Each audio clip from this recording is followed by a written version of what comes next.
Hi, good morning everyone. So once again, welcome to the very first lecture for Accounting 1. So before anything else, sobrang dami natin tatalakayin throughout the semester.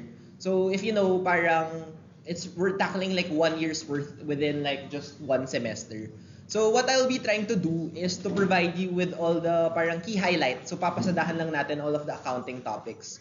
But super important this first three sessions because this would serve as the framework for all the rules. Meaning lahat ng parang guiding principles, everything that we're gonna be doing, we're gonna be discussing within the first three sessions. So hopefully, on your end, you can siguro prioritize lang super understanding it para once we take a deep dive into each of the subtopics, hindi tayo mawawala. And therefore, for today, what we're going to be discussing would be the conceptual framework behind accounting. So, just to go brief overview in terms of what we're going to be discussing. So, syempre, we're always going to be starting with definition. So, we'll talk about first what is accounting. Sino ba yung mga users ng accounting? So, what are the different types of organizations? And of course, since this is financial accounting, what's the difference between managerial accounting and financial accounting? And then second, the meat of today's discussion, we're gonna be talking about the ultimate parang God equation of accounting, which is assets is equal to liabilities plus equity. And then actually, how does the accounting process work as an overview, right? So basically, parang we'll look at a case study on paano ba sila nag-account step by step. And then lastly, hopefully kung makahabol, we'll be able to have our first practice in terms of creating our own financial statements. So, I don't know if you saw yung exercises kahapon. Someone said na parang medyo intimidating siya. But again, for me, accounting, I'm not really the smartest at math or anything. Pero the reason why I think I'm able to, survive BAA was because basically I broke it down into steps. Inulit-ulit ko siya. And then basically, kung hindi ko talaga magets, i-memorize ko the next step. So it's very procedural. So, as much as possible, please do the exercises diligently. Kung pwede niyong ulitin, kung may nahirapan kayo, please kindly do it again. On my end, I'll try to provide as many exercises rin naman. So with that said, let's first go into our first subtopic, which is basically defining accounting. So what is accounting? So before we said that accounting is a universal scorecard. Accounting is the language of business. But put simply, accounting is a financial information system. So basically, it's a framework that does three things. It identifies, it records, and communicates these things that we call economic events so that we can process that data so that yung mga decision makers, they can make use of these economic events, these outputs, to be able to make decisions. So again, what are the three major steps of accounting? We identify, we record, and communicate. So let's first take a look at the first step. So identify. So I don't know if you have any experience or any friends that run businesses. There are a lot of things that happen when you run a business, right? Pero it's not as if you're gonna record everything that happens about your business. Kasi if you're gonna record everything, malulula kayo. Like for example, you start a shirt business and then it rains on a Tuesday. It's not as if parang you'll write in your financial statement that it rained on a Tuesday, right? So the very first thing is that you have to identify which transactions are relevant in terms of your economic entity. Once you're able to identify, the next step is for you to be able to record these economic events. So, paano ba natin ita-translate these economic events into journal entries and how do we actually classify them in such a standardized manner? And then finally, after you record, ultimately, the overall goal of accounting is to communicate that data. So parang nagjo-journal ka lang, gumagawa ka lang ng diaries of all the important events. But at the end of the day, at the end of the period, your major goal is to create a report. And the report that we're usually making would be financial statements that we're gonna be talking about at the end of the day. So the financial statements is yung summary of all of the things that you've recorded so that people can make use of that data to make their decisions. So, therefore, that's the reason why we say that accounting is the language of business. That kung hindi mo alam anything about the business, what you'll probably do is look at their financial statements, you try to analyze their financial statements, and then doon mo makikita mo what is their day-to-day in terms of their business activity, in terms of potential decision points on whether you'd invest, etc., etc. So, therefore, the first question is, pasadahan lang natin, brief overview. Identify, record, and communicate. So the first step and the very first thing that I want you to take note is that in accounting, we only identify economic events. So economic events. So that's one of the first new terms that is introduced in accounting. So for me to be able to understand a definition, mas madali kung i-contrast natin siya with something else, right? So there's a difference between an economic event and a personal event, right? So economic event is yung one, may consequential impact to your business entity. Meaning that it's usually comprised of transactions and yung major telltale sign na it's an economic event is therefore if it's measured by monetary units, right? Compared to a personal event. So what is a personal event? Well, basically a personal event is anything that completely is unrelated to the business. So it's not quantifiable. So let's start with an example. So one of our hobbies ng girlfriend ko is that we go spinning. So let's say we go to Perigon parang every week. So it's a spin studio. So let's say that Perigon decided to create their own accounting records, right? So let's look at two examples on what's an economic event and what's a personal event. So for example, for Perigon, they buy 50 spin bikes so that they can conduct their classes, right? And they were able to buy it at 54,000 pesos each. So obviously, it's an economic event because one, it affects their business. Two, there's a transaction. They bought the spin bikes. And three, it's measured by a monetary unit. Versus a personal event na parang meron siyang out of the 50, may binili siyang isang bike for their personal use. Kasi parang gusto niya maging fit, right? Gusto niya maging, So, they use their own money. So, may 50 siyang bikes na binili for the business, pero may isa pa siyang additional bike na ginamit niya using their own money for their own personal use. So, yung economic event is yung 50 bikes for the business. Yung personal event is bumili siya ng own personal bike, right? Another example, the bike studio earned, so after 1 month of running, they earned 100,000 in revenues from the membership signups. So that's definitely an economic event. May impact sa business, measured by monetary unit, right? What's the personal event?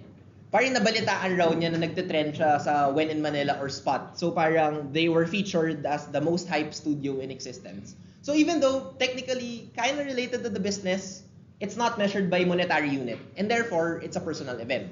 So, net, in step 1, we identify economic events. Yung mga economic events lang yung i-record natin for financial statements. So, we're able to arrive with the second step. So, naka-identify na tayo ng economic event. Nag-earn tayo ng 100,000 in revenues from increased membership. The next step is for us to record it in such a way that is applicable to the standards of accounting. And therefore, yung mga economic events, so in paragraph format, the accountants, in terms of the system, they created journal entries. So yung journal entries, tina-transform lang niya itong paragraph na to into more manageable data. So right now, we don't need to know what the specific components of debit or credit is. But just understand that journal entries is just our standardized way of recording the economic event. So in the lifetime of this bike studio, right, sobrang daming mangyayari. Maraming transactions. Meron silang gagastusin for utilities, meron silang babayaran sa rent, tataas yung revenues nila, may babayaran silang investors. Every time na may economic event, gagawa sila ng isang journal entry for all of those, right? So now, let's say there's 100 transactions, or look at SM. They probably sell more than thousands, if not millions of transactions every day. So, if you were to do that, and then bibigay nyo lang to investors, malulunod sila in terms of like understanding the data. So the last step is for us, aside from recording, we need to summarize and communicate into financial statements. So there are different financial statements with different purposes, but the idea is every economic event, gagawa ka ng journal entry, and then you'll have multiple journal entries, and then you'll have financial statements. So in essence, that's basically everything that we're gonna be doing for the whole semester. We'll identify, we'll record, and communicate. So, the last thing that I wanna differentiate, most common misconception, when people hear, oh, accounting ka pala, so you're a bookkeeper. So, is there a difference between bookkeeping and accounting? The answer is yes. So, bookkeeping is not accounting.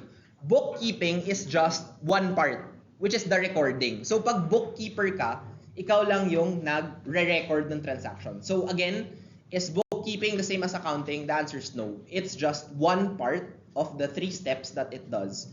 Bookkeeping is just recording transactions. So basically, that's the whole thing. Accounting is only as useful as the information it presents, right? And therefore, kailangan, pag information, hindi naman pwedeng blanket siya, right? Like for example, I'm teaching you accounting because you're taking accounting 1. But if I start teaching you history, even though that is parang helpful or enriching for some, hindi siya helpful for you because you're a different type of user. And therefore, the next question is, okay, we know the meaning or define the definition of accounting. The next question is, how do we know the different users, right? So, before I proceed to the next part, are there any questions for the definition? Clear pa naman so far. So, just please don't hesitate to raise your hand if you have any questions. Yun. So next, let's go to, okay, alam na natin what accounting is. So who uses it, right? And what are the different types of accounting? So in accounting, given that it's economic events about businesses, normally the next question would be, what are the different types of businesses, right? So you have 3. You have sole proprietorship. So sole proprietorship, sorry, medyo it's a mouthful. But basically, these are yung you start your own business. As in, ikaw lang yung own fund mo, right? So sole prop, right? I decide to start a merch business and sell it on Instagram. Tapos magti-TikTok live ako. Dahil ako lang yung owner, it's a sole prop. The next is a partnership. So a partnership naman is that you have different partners and then you create a business. So it's a legal business unit partnership. And the last would be a corporation. So corporation, so magpa-file ka sa SEC, it's the most rigorous and the most complex out of the 3. So again, when it comes to definitions, the most important part is for us to be able to differentiate the 3 types of businesses. So let's look at it at each of the specific lens. First, sa number of owners, sa sole prop, usually it's 1 owner. Sa partnership, it's 2 or more. And then sa corporation, it's at least 5. Pero kindly note, the reason why I put at least 5 is because generally, corporations, yung mga incorporators nyo, kailangan at least 5. But due to parang recent, parang mga legal advancements, meron tinatawag na one-person corporation. So technically, it's just one person that files to be a corporation. But generally, the idea remains the same, na mas complex to be able to apply for corporation. And typically, the regular corporations have at least 5 incorporators. Next, in terms of capital, sole prop, kuwari ako, nagtayo ako ng sariling business. It's very limited. Yung capital, when I say capital, it's the amount of money that I can use to fund my business. It's very limited. It's limited to the salary I earn here in UP and my salary in terms of like my other jobs and other passive income. Kung ano lang yung kitain ko doon, yun lang yung pwede ko ibigay sa business. Sa partnership, of course, since dalawa kayo or more, then tataas yung capital nyo, right? And of course, corporation is the one that has the most capital, right? Because you can just sell shares. So when you sell shares, they will have ownership stakes and then tataas yung capital mo. So for example, I wanna raise 1 million for the business. That would be hard for me as a person if my salary is etc. like 20,000 per month, right? Pag partnerships, mas bibilis. Siguro kung 40,000 a month, mas mabibilis to raise. But kung 1 million, if I sell a share for 100,000 and I sell it for 10, so sorry, I just to simplify it, to 10 shares, then sobrang dali to raise that capital, or 10,000 to 1,000 people. So for corporation, it has the most capital. Next, for sole proprietorship, The problem also is in terms of your legal liability. So for example, instead of a merch business, nagtayo ako ng chocolate cupcake kasi I'm inspired by the parang chocolate cupcake in the Olympics. And then knock on wood, someone got food poisoning. If they sue the sole prop, they can go after my own personal assets. So pati yung bahay ko, pati car ko. Kasi I have unlimited personal liability. Sa partnership, technically may unlimited personal liability rin kayo ng partner mo. Pero may mga setup na, oy, investor lang ako pero ikaw yung magpapatakbo. So, I'm a general partner, you're a limited partner. Yung general partner usually, or yung partner na nag-invest lang, siya lang yung parang, I'm up to that investment. So, technically, medyo same as sole prop in terms of liability, but meron rin kayong sort of protection under the law. And then corporation, yung corporation, like Julie's Bake Shop, nagkaroon ng lawsuit tapos you're an investor, for example, yung mawawala lang pera sa'yo is up to the amount that you've invested. So you're more protected as a shareholder in terms of corporation. And then finally, for life, limited yung sole prop and partnership because it's up to the time that you die, right? Or sa corporation, it's perpetual. It will continue on going because you can just buy back shares, sell shares. So it's in terms of very perpetual. And then basically, for regulation, these are just good to know.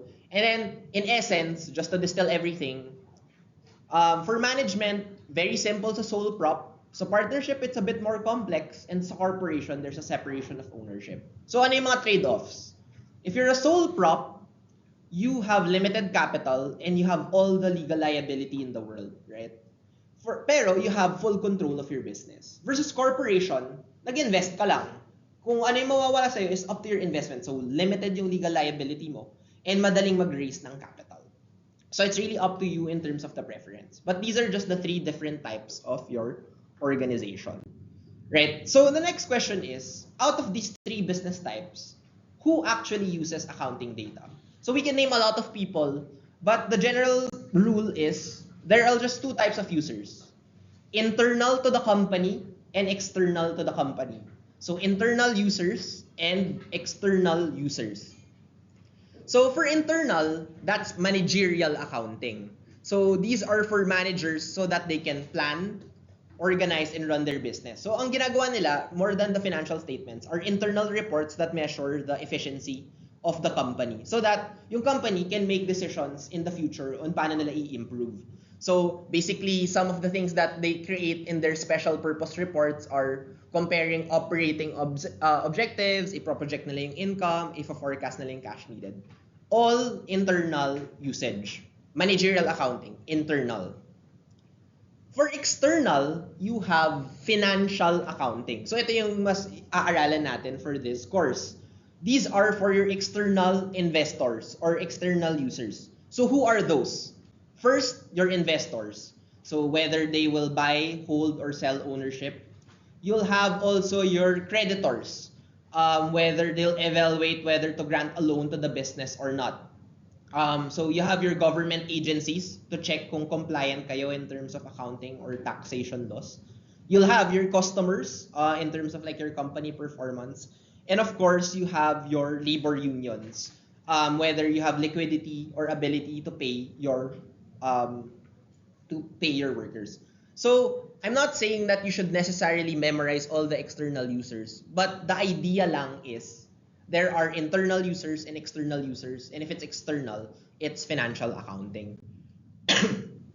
So again, users, managers, and controllers. For external, it's investors, creditors, governments, and banks.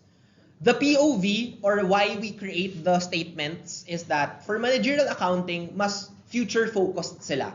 Like, how can we improve the operations? Ano pa yung i-forecast natin in terms of like the projections that we need so that internally, you can use that to make your company better. Versus financial accounting na given na external yung kausap mo, ang ginagawa mo lang is, ito yung financial performance nila in this particular period. So it's very historical in nature. Like, ito yung performance nila last month. Ito yung position nila this date.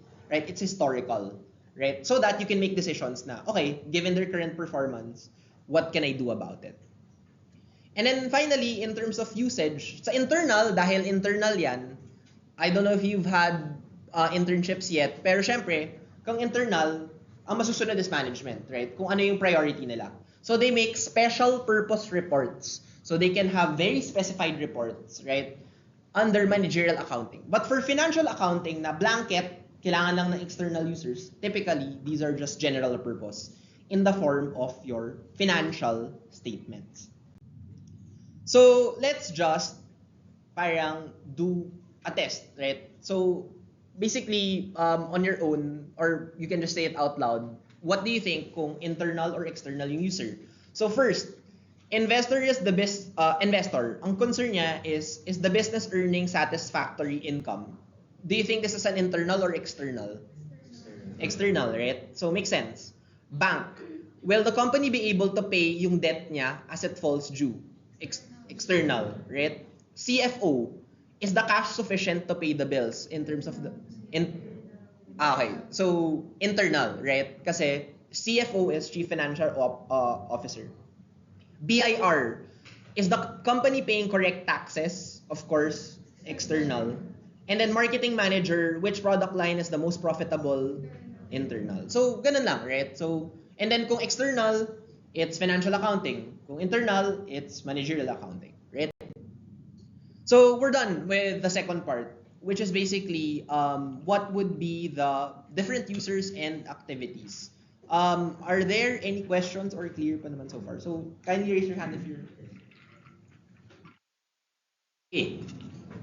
So now, the last thing that we need to discuss and to get out of the way before we go to like the strict accounting is really the building blocks of accounting.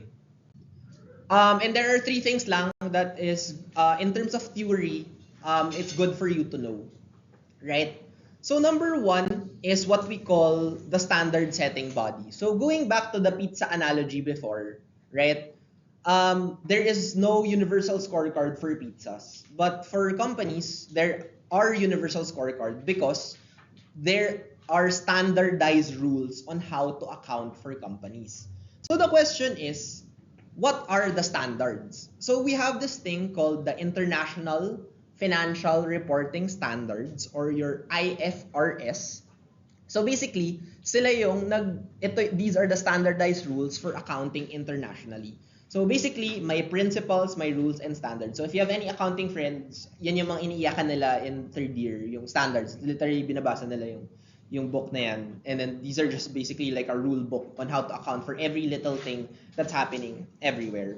So it ensures na regardless of the difference in terms of company types, pare-pareho sila the way they make the measurement, the processing, and communication of financial information. So that when you compare things, it's apples to apples all the time. So same transaction, same way of accounting for it. And what is the standard? It is the IFRS, right?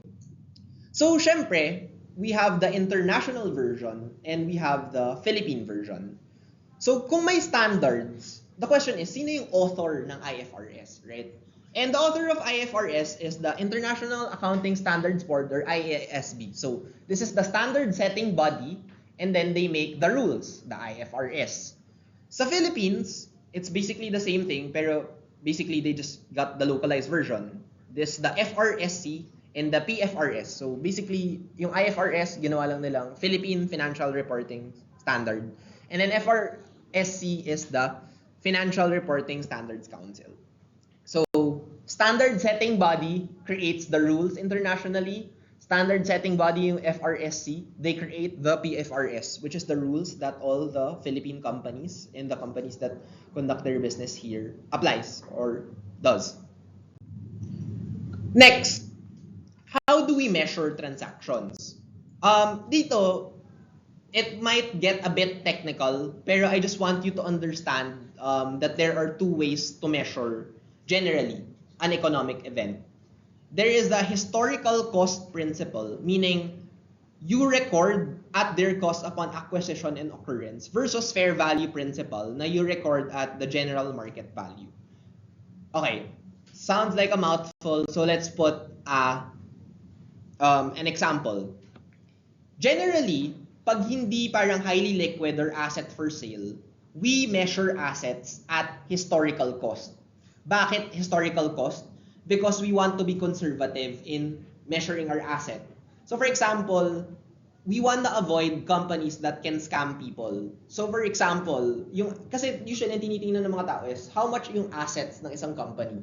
So would you rather invest in a company that has an asset of like 10 million or an asset of 12 million? Generally, kung pareho-pareho lang yung structure nila, you'd want to invest in a company that has better assets, like around 12 million. Therefore, super crucial that the assets are not overstated. Kasi kung i-manipulate mo yung assets mo, you can have a 100 million company and look like you're really top performing, but you're really overestimating it. So the idea is, so that hindi mo ma-affect yung pag-value mo ng assets. Generally, particularly if it's like PPE or fixed land, you use historical cost. So for example, I wanna start a business in terms of like that involves land. So I bought it at 10 million. So my assets right now is 10 million in Bulacan, right? So I bought it in Bulacan. Ngayon nagkaroon ng news. Yung Bulacan pala magkakaroon ng international airport. So syempre nag-skyrocket yung price ng land, right? So now, after 1 year, may gusto nang bumili ng mga lands, let's say 12 million or 15 million, right?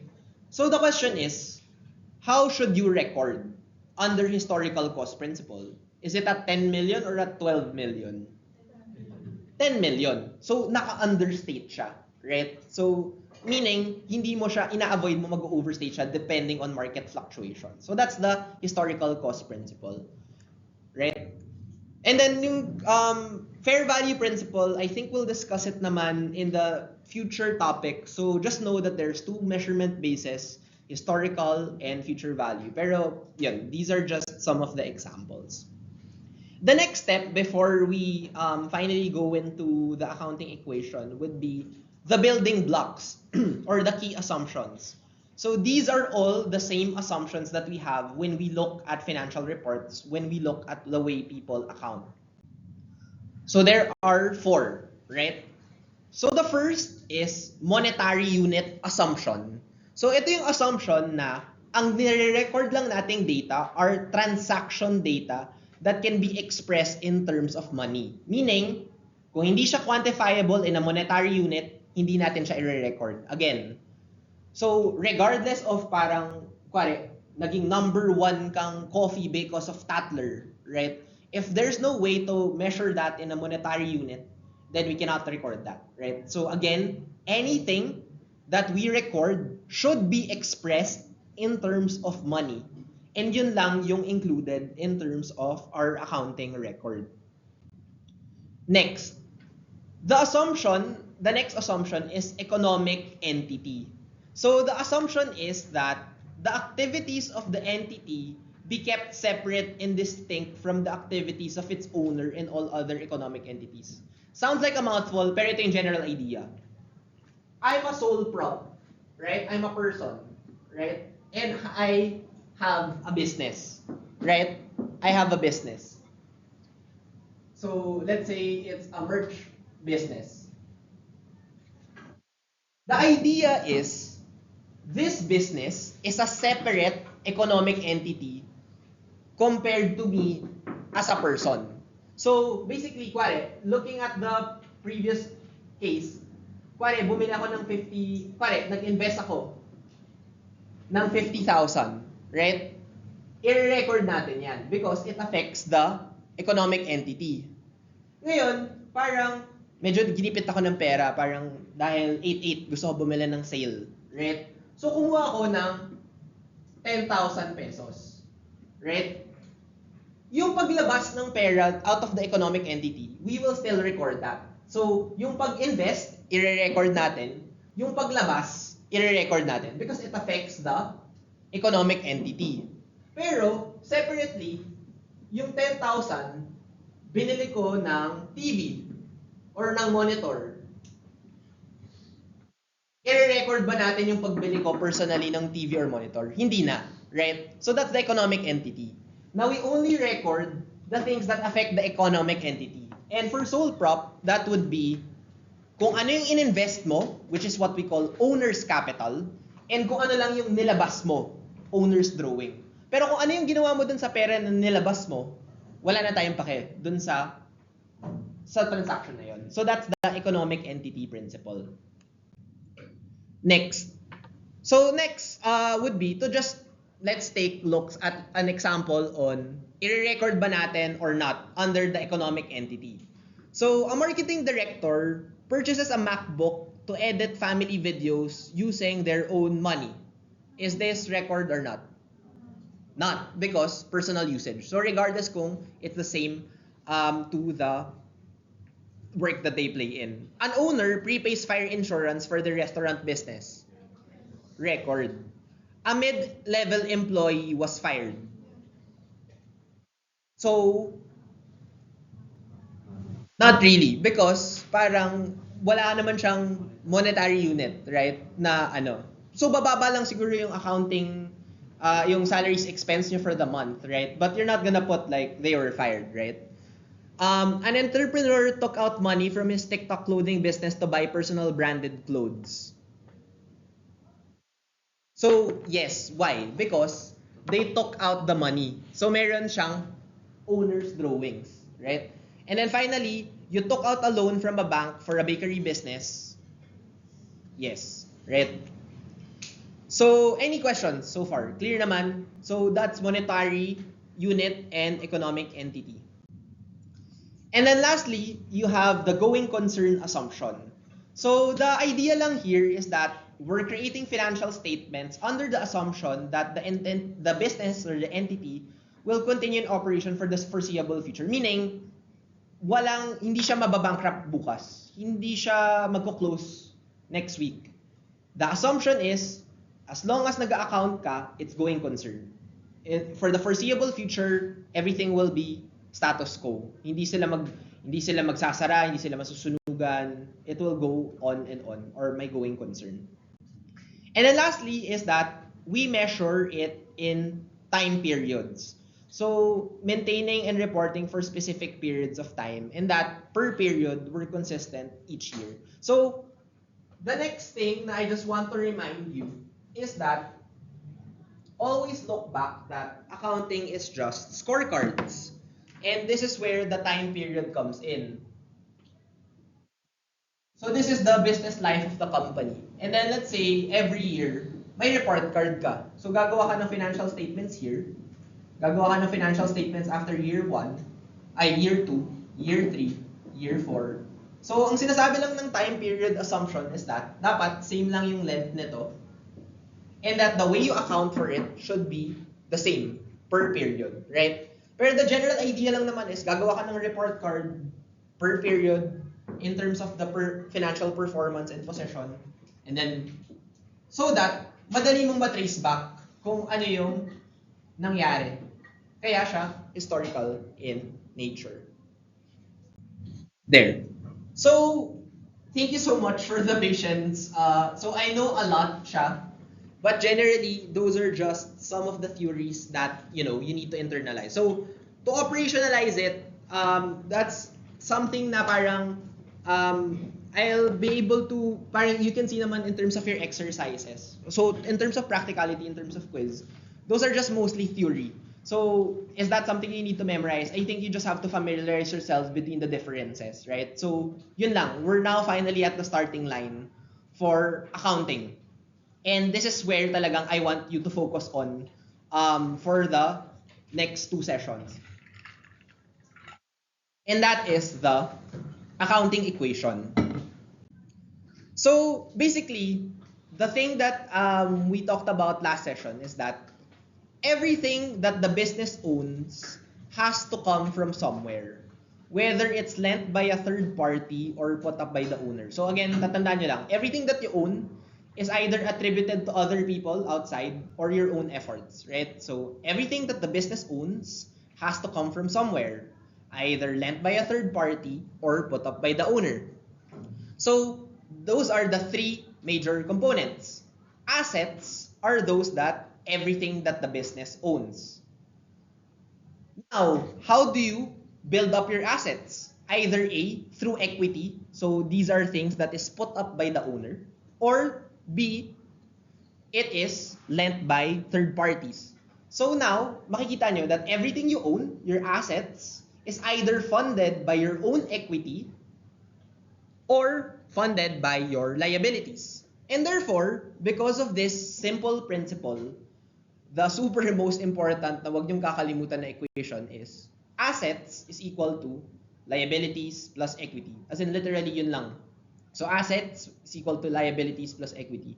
There's one thing na makukuha niyo sa class na to, it's this equation, right? So therefore, the idea is in every transaction, in every report, pinapalabas na dapat merong balance. That at every transaction, at every report, your assets should equal to your liabilities plus equity at all times.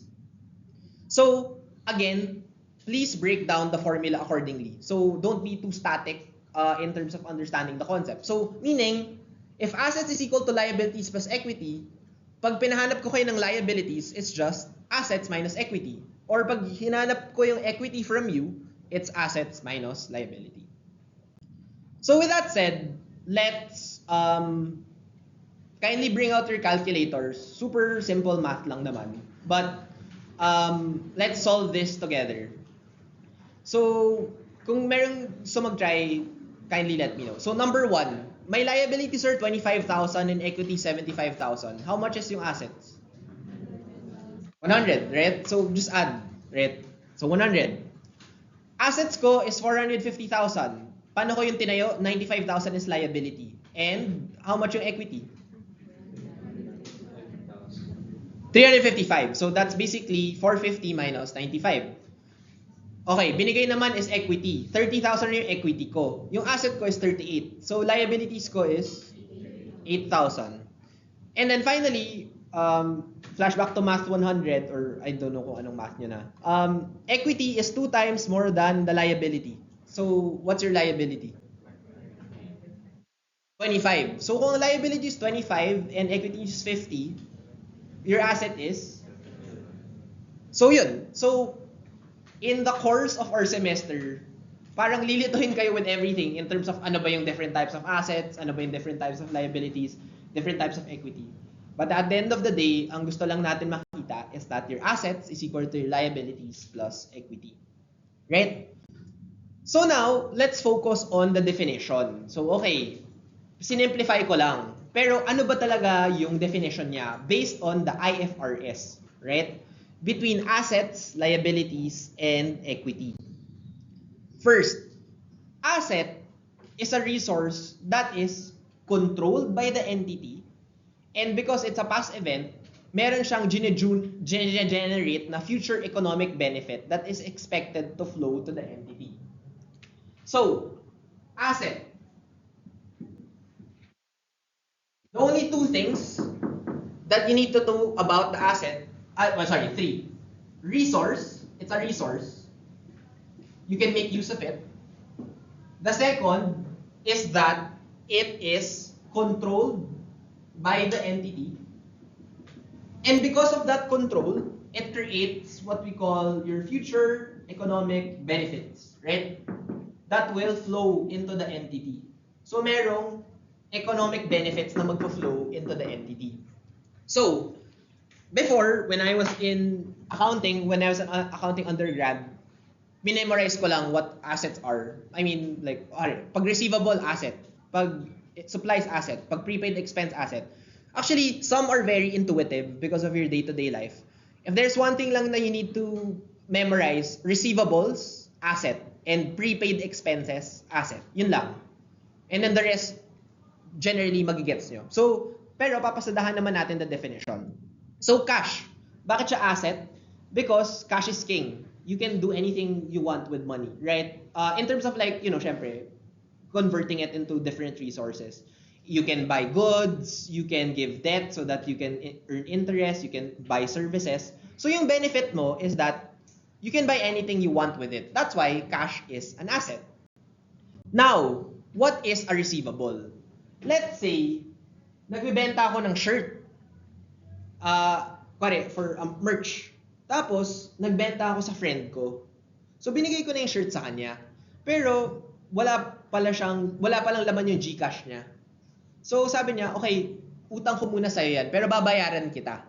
Right? So, that is a receivable from your friend. So, parang IOU nung friend mo is a accounts receivable. Get ba? So, technically, dapat babayaran ka niya in cash, pero dahil wala siyang cash at the moment, they will make a promise na I will give you cash. And therefore, on your end, I have an accounts receivable. In the future, makaka-receive ako ng cash, right? So yung benefit niya is, yung accounts receivable is a promise to be able to get cash in the future. Supplies, well, basically, pag may office supplies ka, it helps you run your business that will generate income for you. So it gives you cash. So that's the benefit. Same with inventory. Yung t-shirt na binibenta ko, when I sell it, it gives me cash, right? So goods or products that a company sells.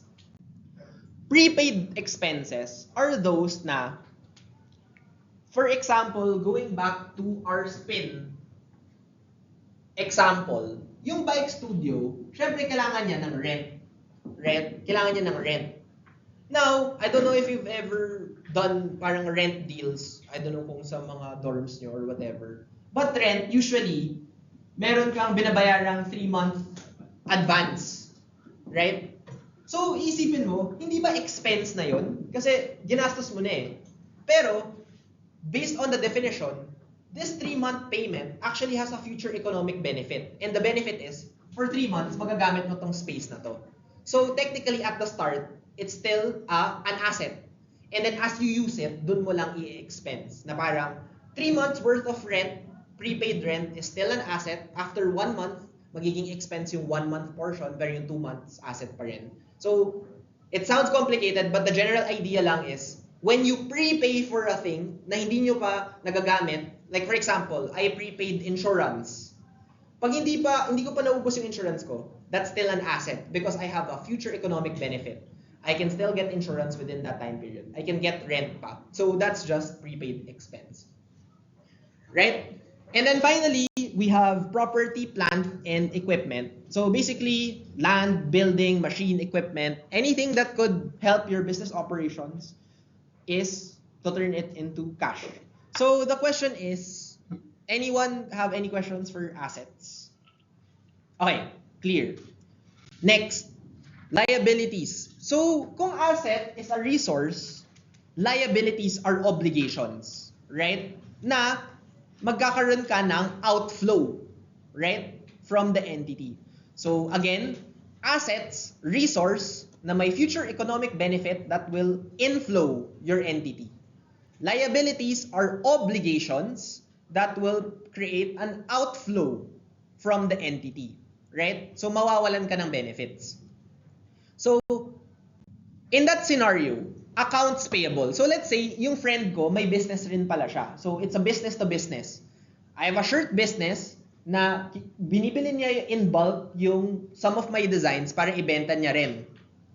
So, bumili siya ng 25 shirts. Sorry. So, dito tayo sa kapila. So, I have a shirt business. Right? So, this is a shirt business A. Sorry, bakit? Shirt business B. So, sobrang gusto niya yung design ko. Right? So, binentahan ko siya ng 50 shirts. Let's say, worth 1,000 pesos each. So, binentahan ko siya ng 50,000. Ngayon, wala siyang cash. So, ano mangyayari? Sabihin niya, I owe you 50,000. So, in entity A, I have an accounts receivable worth 50,000 because accounts receivable means that in the future, I'm expecting that shirt business B will pay me 50,000. So, this is an inflow to my business. Pero on the other hand, si shirt business B will have a payable. Na hindi ka nga nawalan ng cash right now, pero may obligation ka na bayaran siya ng 50,000 kasi kakasuhan ka niya or haras ka niya. So, accounts payable is a liability. So, AR, accounts receivable, and accounts payable, usually, they go hand in hand. Pero for different entities. So, kaya ko, yun, meron akong supplier, ayaw ko muna siya bayaran in cash, magkakaroon ako ng accounts payable. So may obligation ako that in the future, hindi ko nga siya binayaran ng cash now, kailangan ko pa rin siyang bayaran ng cash in the future. And then, accrued expenses naman are those na ginawa na yung service, di mo pa nababayaran. Anong example nito? When you run companies, you'll have employees, right? And then, I don't know kung nag-intern na kayo, pero, and hindi ko alam kung paid, pero usually the payment terms are 15 and 30th of the month, right? So every 15, kaya masaya yung mga tao sa company namin, 15, 30th, palagi mo yung lumalabas because doon kami binabayaran, right? So, the thing is, when you think about it, from day 1 to day 15, yung employee mo, may ginawa na siyang service para sa'yo, right? So, meron ka ng utang sa kanya. And what we call that is wages payable. Na by on the 15th, meron ka ng utang sa kanya of 15 days worth of a job, of their service. So that's an accrued expense. Anything that na-expense nabigay na yung service, di mo ba binabayaran, that is wages payable. Notes payable, same with accounts payable, pero when it comes to a bank, right? Or in the form of a credit. So usually, kapag umuutang ka sa bank, ang binibigay nila sa'yo is a notes payable. It's a promise that papautangin kita ng 10 million pesos, may contract tayo na kailangan mo kong bayaran in X number of structures. And to honor that thing, we will create a notes payable. So notes payable yan. And then interest payable is just basically you're payable for interest and salaries wages. So net, kung gusto niyo na lang madali, pag may nakita kayong payable, most likely it's a liability, right? So anything na may utang ka, that's a liability. And then lastly, we have equity. So equity has the most, I guess, simplest definition, but also at the same time, the most challenging concept to understand. Equity is just the residual interest in the assets after deducting all of your liabilities. So basically, residual interest, yun lang yung tatandaan for equity. Kasi, when you reformat assets is equal to liabilities plus equity, what is equity now? Equity is just your residual interest. Basically, what is equity? It's just assets minus liability. So that is the residual interest. So those are your major definitions of assets, liabilities, and equity. Questions, magko-complicate siya ng konti.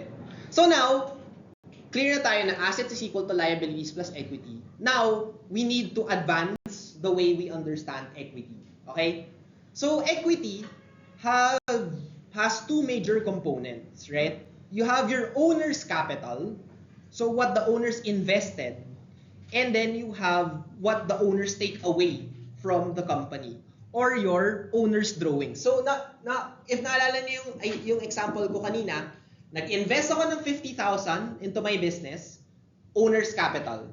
Pero nagipit ako ng pera, kumuha ko ng 10,000 owner's drawings, right? So those are the two components of equity. Therefore, any owner's capital will increase your equity kasi nag-i-infuse ka ng pera. Anything na you take away, bumababa yung equity because you're taking away from the business. So now, we can rewrite our accounting equation. So assets is equal to liabilities plus equity will now look like this. Yung equity mo, binasag mo lang into the two major components.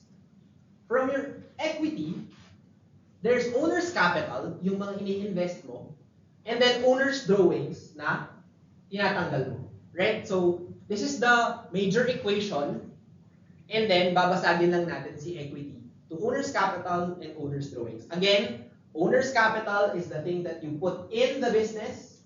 Owner's drawings is the thing that you put out or you take away from the business. And then, finally, the last complication that we're gonna be doing is meron pang subsegment si owner's capital. So clear tayo. Ito yung two major, right? Owner's capital and owner's drawings. the next step is babasagin natin si owner's capital, right? So owner's capital, the good thing about running a business is that when you invest money into something, magkakaroon ka ng returns, right? Because you're able to operate.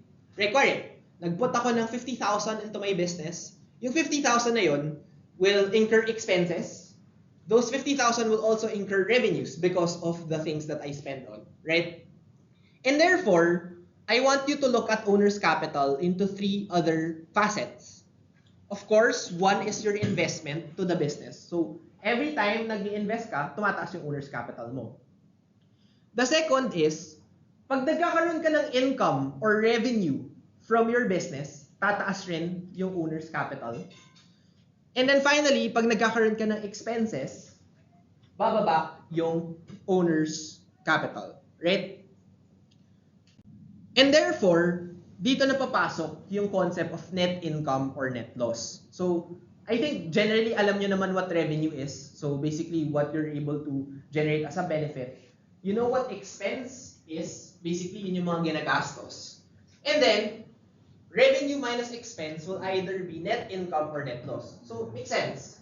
If you earn more revenue than you spend your expenses, that's an income. If you spend more pero hindi pala ganun kalaki yung revenue mo, it's a net loss. So, aside from assets is equal to liabilities plus equity, revenues minus expenses is equal to net income or net loss, right? So, for example, my expenses are 70,000, right? Scenario 1, expenses ko is 70,000. Revenue ko is 50,000. Net loss or net income? Net loss, right? Next scenario, 70,000 per in expenses ko, I earned 120,000. Net income or net loss? Net income. So basically, it's just revenue minus expense is equal to net income or net loss. So, basically, these are just formal definitions. I think we will rediscuss this na lang next time. Pero the idea lang is revenues are increases in economic benefits and expenses are decreases in economic benefits. And generally, they will result into net income or net loss. Right? So for me, the definition of assets, liabilities, and equities, sa revenue and expenses, no need to masyadong pay attention to it. So with that said, we can finally complete yung expanded accounting equation, right? So we're coming here from equity, binasag natin to owner's capital minus owner's drawings. And then owner's drawings, yung owner's capital, babasagin natin into owner's capital na additional plus revenue minus expense. So this is the expanded accounting equation. So yes, of course, assets is equal to liabilities plus equity, but it's also true that equity has different components. Particularly, owner's capital plus revenue minus expense minus owner's drawings is equal to your equity, right? Pero it's still the same equation, right? So, syempre, it could also be plus net income or it could be net loss. It's still the same. Wag lang kayo malito. Net income is just the interaction between revenue and expense, but it's the same.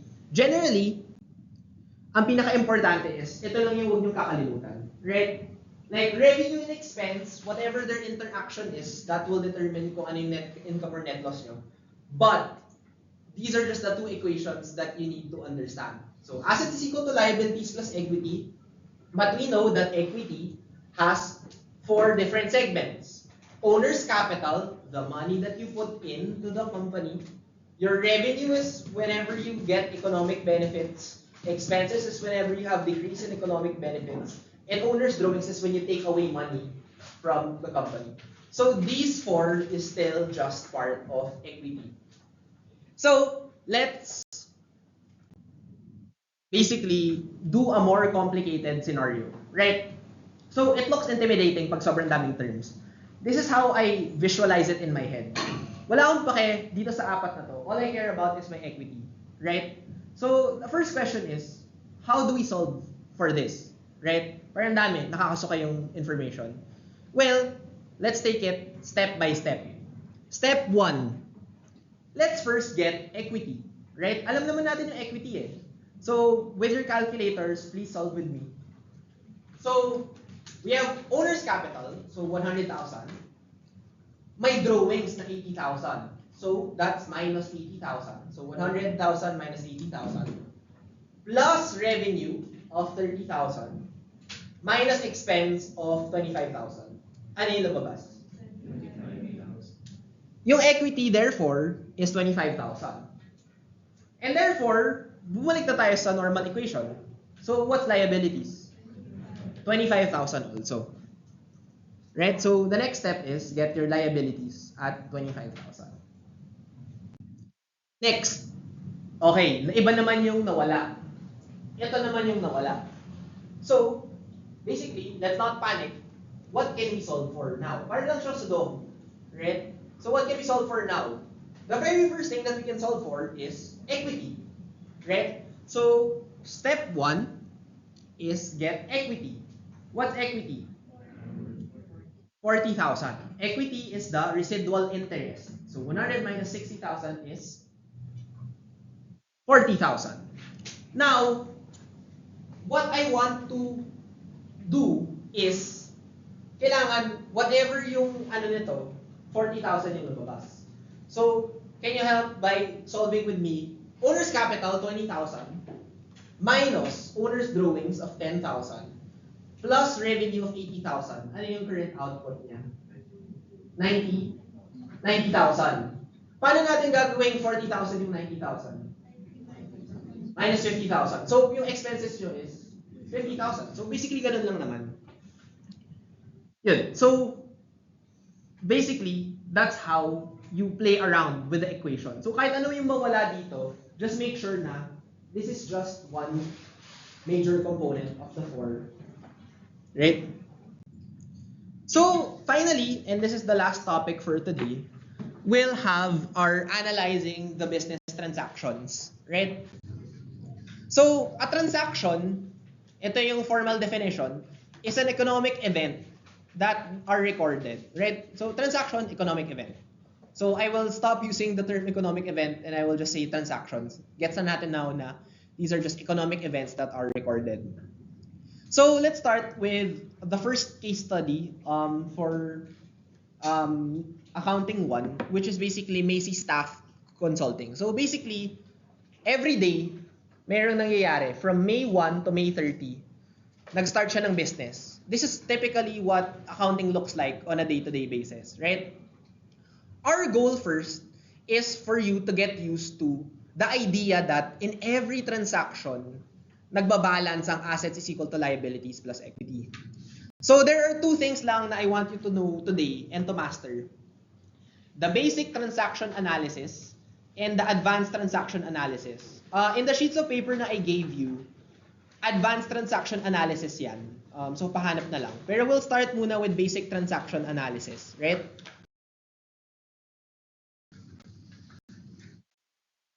Okay. So medyo mahirap basahin, pero bear with me. Macy invested 7,000 cash in the business.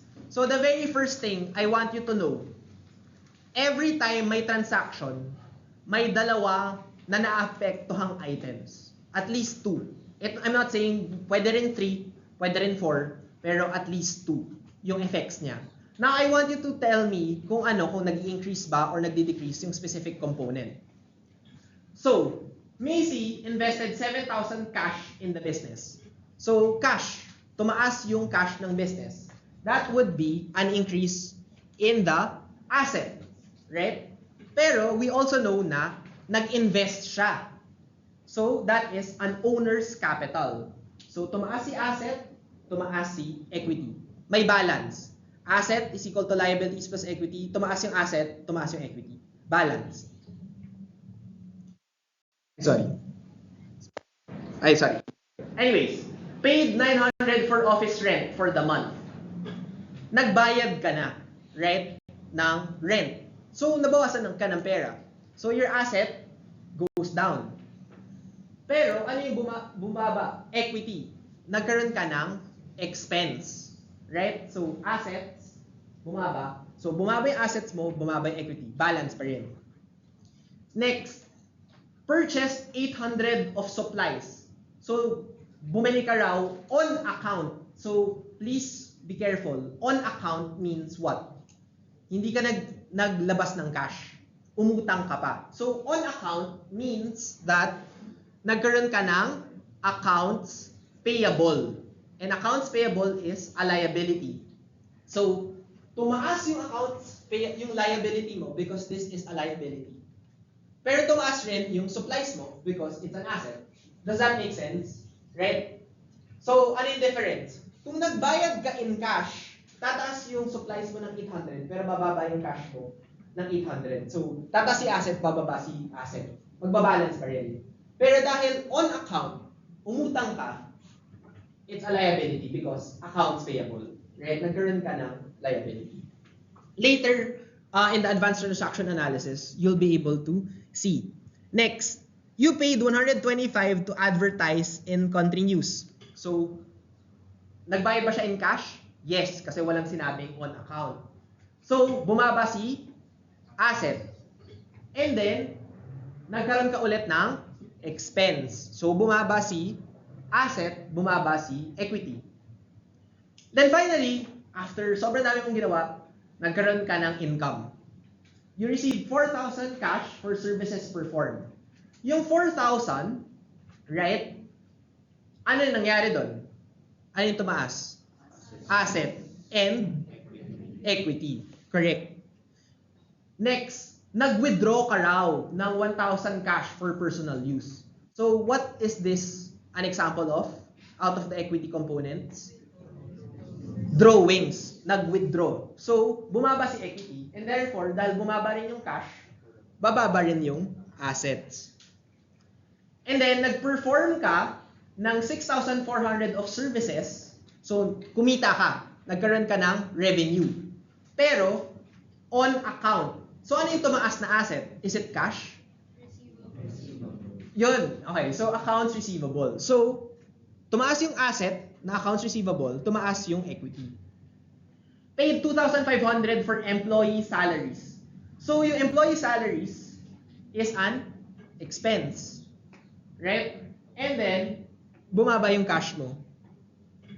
And then finally, last 5. So, bought shoes using cash withdrawn. So, nung May 12, nag-withdraw ka ng 1,000. Nung May 18, bumili ka raw ng sapatos. Paano natin iti-treat yan?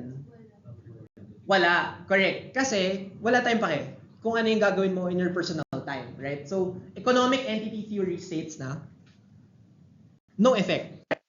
So, we skip effect. And then finally, paid 600 for supplies purchased on May 3. So, yung May 3, diba, may 800 kang utang. May liability ka of 800. Finally, nabayaran mo portion nun. Out of the 800 na utang mo, 300 nabayaran mo. So, bumaba yung liability mo. Naging 500 na lang. Pero dahil nagbayad ka na ng cash, ang bababa is si asset. Make sense? Yeah. So, again, may liability ka on account. Finally, nagbayad ka ng portion ng utang, kaya bumaba sila pareho. Sorry. Next, receive ka ng 4,000 for May 15 services on account. Again, balik tayo sa May 15. Ano yung nangyari sa May 15? Nagkaroon ka ng revenue worth 6,000. Nagkaroon ka ng revenue worth 6,400. Pero hindi ka pa binibigyan ng cash. So, ang tumaas is 6,400 na accounts receivable.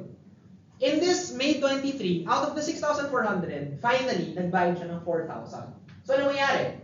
Bumaba yung accounts receivable mo from 6,400, binawasan natin ng 4,000. Kasi nabayaran niya na yung receivable niya ng 4,000. Pero ano yung tumaas sa atin? Cash. Kaya, tumaas si asset, bumaba si receivable. Borrowed 5,000 from the bank on notes payable. So, since you borrowed 5,000 from the bank, Then, ano yung nangyari? Tumaas si cash, pero ano yung tumaas na kabila? Na notes payable because it's a loan. And then finally, purchase equipment on account. So, ano yung nangyari dito? Tumaas dahil kay equipment. So, you got an equipment. So, increase the asset. Pero ano yung next effect? Tumaas yung liability because it's a payable. Accounts payable. And then finally, paid 275 for utilities. So, utilities, expense, may cash outflow. Bumaba si cash. And then basically, ganun lang. Like literally, your job as an accountant is just to understand what are the effects to your assets, to your liabilities, and to your equities. So now, you can bring out your sheet of paper and then we can solve together, right? Ipo-prove natin that assets is equal to liabilities and equity. So papasadahan ulit natin yung from May 1 to May 30. Pero now, ang gusto ko is we'll be able to classify which account or asset is affected. And the second thing is that how much yung amount. Sorry, dun sa mga wala, meron paper. Okay. So, transaction 1. Sorry.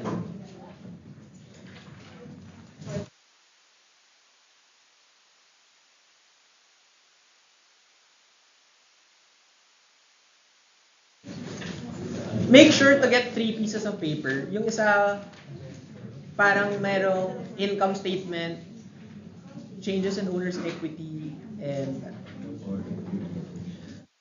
so while that's happening, just to pace the class, so just some announcement. So let's pray na na-record ko to properly. So I'll upload it para pwede nyo balikan. Second thing, I don't think we can discuss financial statements right now kasi parang too much overload. Pero on my end, I will already upload me recording the discussion. Bakit ko gagawin yon? Because medyo mahirap siya intindihan at first go, right? So gusto ko parang by the weekend, sana panoorin nyo yung how to make financial statements so that you can answer your exercises for the class. So, ano yung mga concessions ko? On Tuesday, papasadahan ulit naman natin yung financial statements. So, I'll still open the deadline for the exercises after class. Right? So, madidiscuss naman rin natin most of the exercises on Tuesday. Pero, my request is that in preparation for your Thursday quiz, mas maganda na over the weekend, magets nyo na yung financial statements by then. But, yun, parang, will be reasonable naman in terms of the quiz, in terms of like yung component. I understand yung breadth niya is a lot. So, for me, if nagawa niya yung exercises without any trouble, or parang super na-gets nyo, you don't have to worry about the quiz. And then for the quiz, parang we'll look into it, pero I'll structure it in such a way na parang value-adding siya, pero at the same time, parang may challenges, and then I'll see kung merong corresponding bonus item questions na lang yung mahihirap. So, we'll see.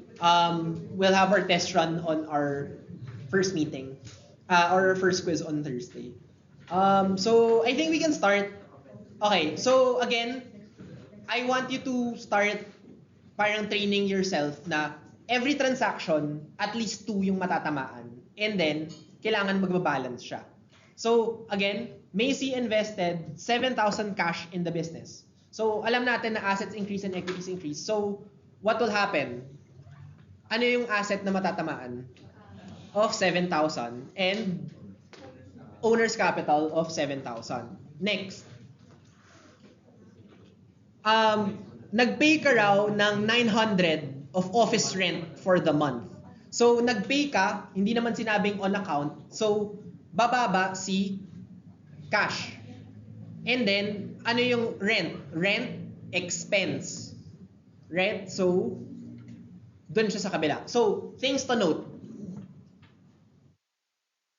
Negative 900, negative 900. Kasi expense is generally negative, right? And then, negative 900. Next, nag-purchase ka raw ng 800 supplies on account. So, tumaas si supplies. Right? Tumaas si supplies. Pero ano yung isang na-affect? Accounts payable. So, in May 3, ang tataas is si supplies of 800 and then si accounts payable ng 800. Next, May 5, nag-pay ka ng 125. So, automatic, minus 125 sa cash. Ano yung advertising? Ano yun? San expense? Right? So, advertising expense. So, negative 125 and negative Next, received 4,000 cash for services performed.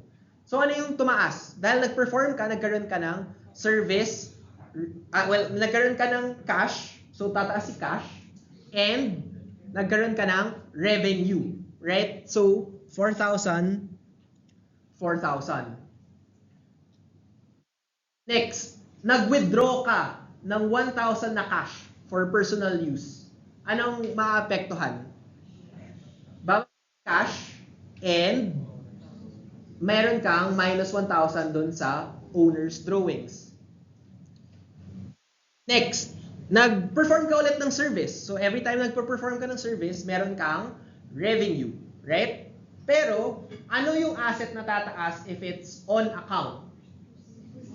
Receivable, right? So, now, you'll have 6,400 sa receivable, and then, you'll have 6,400 sa revenue. Then next, you paid 2,500 for employee salaries. So, bumaba yung cash. Pero, ano yung employee salaries? Ano yun? Expense. Right? Bought shoes. So, nung May 12, kumuha ng pera, bought shoes, using the cash withdrawn, no effect. Right? So, wala tayong pakialam. Right? Next, paid 600 for suppliers purchased on May 3. So, May 3. Meron kang payable of 800. You paid 600. So, ano mangyayari sa accounts payable? Minus 600. Pero minus 600 ka kay cash.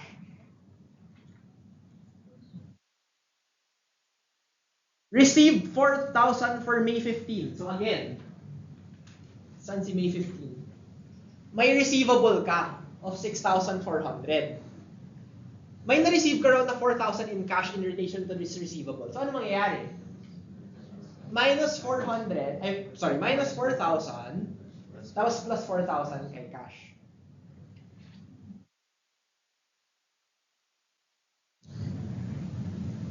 Borrowed 5,000 from bank. So, borrowed 5,000 from bank. So, notes payable, tumaas. And then, tumaas yun si cash. Right? And then, finally, purchase equipment on account for 4,200. So, ano yung tumaas? Equipment. Sorry. So, you have to be careful. Pag mga machineries, houses, lots, PPE, equipment, yun. Pag ballpen, stationery, supplies. So, equipment, tataas. And then, on account, so ano yung tataas na kabila? Accounts payable. Right. And then, finally,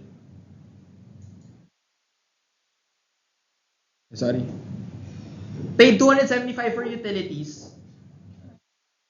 And then, expense. And then, finally, after all of that rigorous process, ang gagawin nyo lang is, i-add nyo lahat. Right? So, please add the cash component. And then, kindly tell me, nakuha na pala. Pero, sorry. So, when you add, it's 14,600. When you add all of it. Ito na lang. Magkano yung receivables natin at the end of the period? 2,400. Magkano yung supplies? 800. Equipments, 4,200. Magkano yung accounts payable? 4. Notes payable, kopyahin nyo lang. And then owner's capital is 7,000. Owner's drawings is 1,000. Magkano yung revenue natin in total?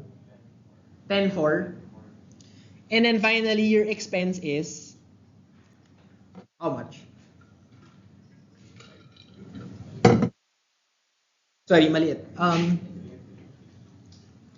3,800. And then, finally, we can finally go back to yung simplified thing that we learned 30 minutes ago. What is your total assets? Paano nyo solve yun? 3,600 of cash plus 2,400 of receivable plus 800 plus 42 is how much?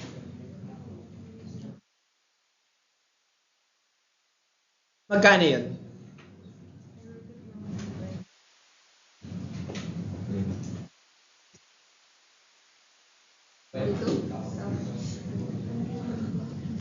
$22,000, right? And then, magkano yung liabilities nyo? Magkano yung liabilities? 9,400. Okay, ano yung shortcut dito? Without even having to look at this. Ano yung expectation nyo dito? So, huwag nyo muna titingnan ito. Pero magkano yung equity dapat?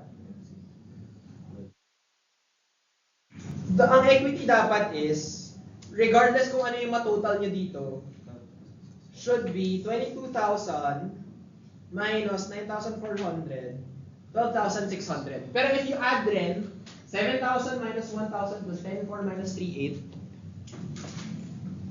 you'll have 12,600. So, nag-balance ba tayo? Assets of 22,000 is equal to 22,000 of 9,400 and 12,600. So, in a nutshell, that's literally everything that we're gonna be doing for the whole semester. Meron ng mga nuances na parang hindi naman na ganito yung gagawin natin but journal entries. But that's generally the idea. We first identify the economic transactions. So, we had from May 1 to 30. Second is we record the impact of kung ano yung mga assets na tinamaan, kung nag-increase or decrease, both liabilities and equity.